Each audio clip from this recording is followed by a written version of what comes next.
We need to stop glamorizing the life of entrepreneurs. Hello, and welcome back to another episode of Ouch That Hurts. I am your host, Yeleni, and in today's podcast episode, I will be talking more about the glamorification of entrepreneurs. So, without any more chit chatting, let's get started. So, glamorification, it's not a word, but I will coin this term. And it is the idea that we love to glamorize other people's lives based on what we see either on social media, on TV, on magazines. And I want to talk more about this because it seems like life has become more fake. And it seems like we are idolizing people that we shouldn't. So we've seen a tremendous rise of entrepreneurs. And entrepreneurs, the definition is an individual or an entity that creates an idea to market and then sell that idea. So, very famous entrepreneurs are Rihanna, Jeff Bezos, Elon Musk, Bill Gates, Mark Zuckerberg, Kylie Jenner, Sarah Blakely, and many, many more. We have seen how it's so funny because we do see these individuals or these business owners create something and we admire their lifestyle. We admire, or at least we want what they have, and what we want are their cars, their private jets, their fancy homes or houses, their yachts, and it seems like we're just glamorizing that aspect of entrepreneurs. As a group of people, we are focusing our energy in the wrong things, and the wrong things are just focusing on the external validation of others, and the we are focusing more on seeking fame and seeking the dollars. Success comes with active passion, with working towards a cause, with creating a solution for a problem, creating something that the greater good, or creating something for the greater good, creating something for individuals, and creating something for the next generation.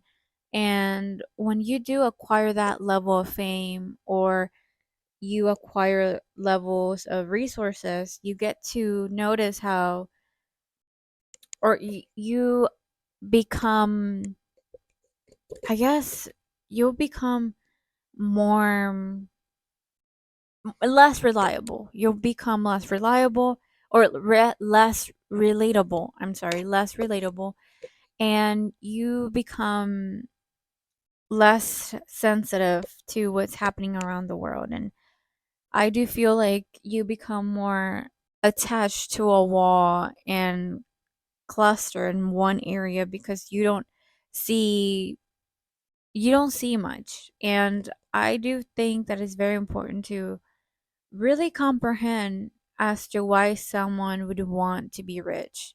Everyone wants to be rich, and for the most part, people want to be rich just for the status, just for the recognition, and for the fame.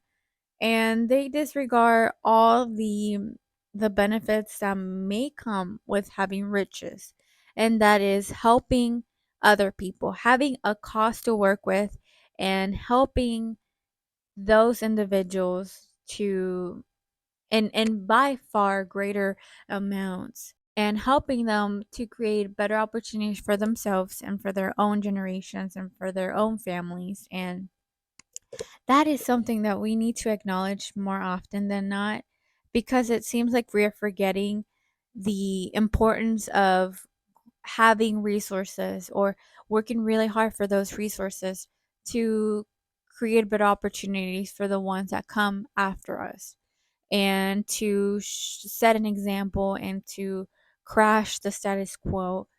And we fail to acknowledge the beautiful things of life. Life is super, super short. It is temporary. If you are lucky, you get up to 50 years. If you are luckier, I don't know if that's a word, but if you do get more lucky, you will be given with 70 and then probably 100 years. And you have to understand that you came to this world for a purpose, and you don't have to be a millionaire, you don't have to be a billionaire to do something great for others. And if you want to be rich, let's start with the reason as to why you want to get rich first. And then understand, understand why you want to get rich, and then and analyze that and see if that's going to help other people, or is that going to just feed into your ego and make you more prone to failure and unhappiness. Because unhappiness is something that it happens to so many people, and unfortunately it happens to rich people more than not, because more often because they are just in a bubble. People have put these individuals into a pedestal, and now these people don't have the, I guess they're not attached to, or they're not connected, or um they're not connected with other people, and they feel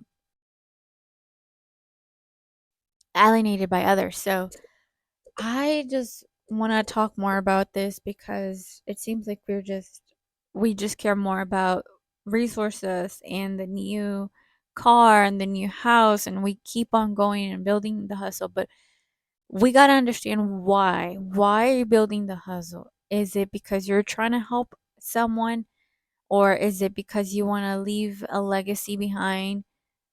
Leaving a legacy is amazing when it's done correctly. If you're someone who's willing to work at something because you're passionate, because you truly believe that that's why you came to this world, then by all means you're going to be a legend, regardless how famous you are. But if you just do the things just to look good, or to get the recognition fame by others, then you're doing it wrong. And entrepreneurship is not really that. I just want to let y'all know the importance of staying true to who you are. And I know it sounds so cliche, but it is so important to know who you really are and admire that more than anything. So, with that being said, thank you so much for listening to today's podcast episode. I know I haven't posted in a while, but I'm here, and I hope I see you on the next episode. Bye.